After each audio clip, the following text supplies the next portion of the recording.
Sorotan pertandingan pertama dan kekhawatiran. Meskipun Myanmar berhasil menang besar 6-1, banyak penggemar yang merasa bahwa taktik dan penampilan tim masih belum memuaskan.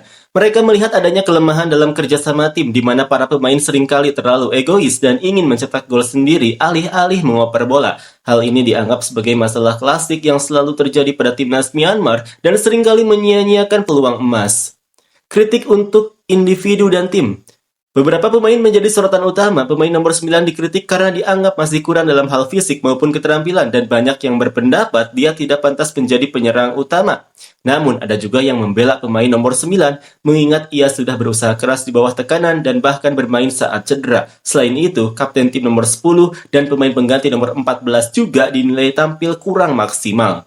Semangat para penggemar sangat tinggi untuk pertandingan berikutnya. Mereka percaya bahwa jika timnas Myanmar berhasil mengalahkan Indonesia, mereka akan memiliki peluang besar untuk lolos sebagai juara grup. Namun mereka juga sadar bahwa itu bukan tugas yang mudah. Indonesia dinilai memiliki pertahanan yang sangat kuat dan tim Myanmar perlu belajar dari taktik lawan serta memperbaiki kelemahan mereka sendiri seperti operan yang kurang akurat dan kurangnya strategi permainan yang jelas. Seperti inilah komentar fans Myanmar. Timnas India memiliki taktik dan pemain yang bagus, tetapi mereka tidak bisa mencetak gol. Indonesia bermain bagus dalam pertahanan. Sore harinya, timnas Myanmar menang 6-1, tetapi taktik dan pemain mereka kurang memuaskan. Myanmar akan mengandalkan pemain nomor 12 untuk pertandingan berikutnya. Penilaian yang tepat, timnas Myanmar harus berusaha lebih keras lagi.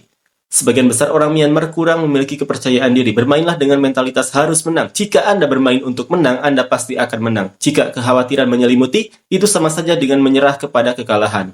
Ya, semangat dan kepercayaan diri adalah hal terpenting bagi seorang pemain. Meskipun keterampilan sepak bola mereka setara, tim wanita Myanmar tertinggal di belakang Thailand dan Vietnam karena kelemahan mental dan fisik. Jika Myanmar memenangkan pertandingan berikutnya, mereka memiliki peluang bagus untuk lolos dari babak grup. Jangan pernah memasukkan pemain nomor 9 di pertandingan berikutnya. Dia harus berusaha lebih keras, baik fisik maupun keterampilannya untuk menjadi penyerang nomor 9, kapten tim, pemain nomor 10 juga tidak tampil baik. Dan saya rasa para pemain pengganti juga tidak bisa berbuat banyak saat melawan Indonesia. Seharusnya pemain nomor 8, 12, dan 11 bermain sejak awal. Pemain pengganti nomor 14 juga tidak bermain bagus. Pemain nomor 9 sudah berusaha keras di bawah guyuran hujan. Lawan juga terus menekan. Dia juga sudah berusaha bahkan meski sedang cedera dan tetap bermain maksimal sebagai penyerang. Dia mendapat banyak tekanan. Tolong jangan hanya menyalahkannya. Saya tidak sedang mencari masalah, hanya ingin mengajak Anda melihatnya dari sisi positif. Apakah tim Myanmar bisa menang? Mereka selalu menyia-nyiakan peluang emas. Setelah pertandingan, mereka selalu mengatakan akan memperbaiki kelemahan dan kelebihan. Tapi saat di lapangan, mereka sepertinya terlalu egois dan ingin mencetak gol sendiri. Sangat disayangkan karena sering kehilangan bola yang seharusnya bisa dioper. Itu adalah kelemahan setiap tim Myanmar. Padahal siapapun yang mencetak gol itu demi negara dan kemenangan. Para petinggi tolong usahakan agar setiap pertandingan timnas kita bisa disiarkan di saluran gratis. Berjuanglah semaksimal mungkin, kami mendukungmu. Bek Myanmar nomor 2, jangan berikan bola di depan gawang karena operannya kurang akurat. Dia lumayan dalam bertahan, tapi lebih baik langsung tendang saja. Myanmar harus memanfaatkan kesempatan ini. Pertandingan berikutnya, jika Myanmar menang melawan Indonesia, mereka akan lolos sebagai juara grup. Di pertandingan sepenting ini, semoga para pelatih dan pemain tidak melakukan kesalahan.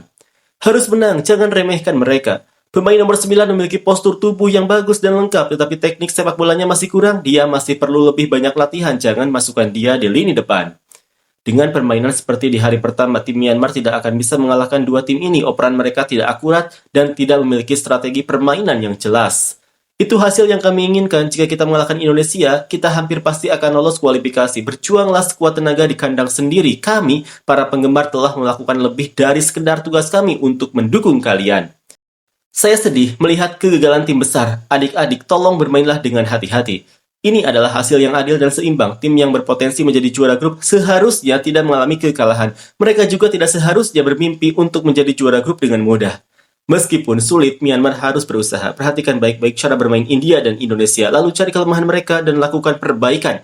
Setelah pelatih dan federasi berikan instruksi yang jelas kepada para pemain, pertahanan Indonesia sangat kuat. Para pelatih pasti tahu di mana kelemahan Indonesia. Tidak baik membicarakannya di depan umum. Tetapi jika kita memenangkan pertandingan ini, kita pasti akan menjadi juara grup. Tolong berusahalah. Ini di kandang sendiri, di depan para penggemar, tolong. Jika timnas Myanmar berhasil mengalahkan Indonesia, mereka akan lolos dari babak grup. Karena cara bermain yang bodoh dan tidak cerdas, tim Myanmar tidak akan bisa mengalahkan Indonesia. Melawan India juga tidak akan mudah. Akan beruntung jika bisa bermain imbang melawan kedua tim tersebut. Jika India dan Indonesia mencetak lebih banyak gol melawan Turkmenistan daripada Myanmar, maka Myanmar masih bisa tersingkir.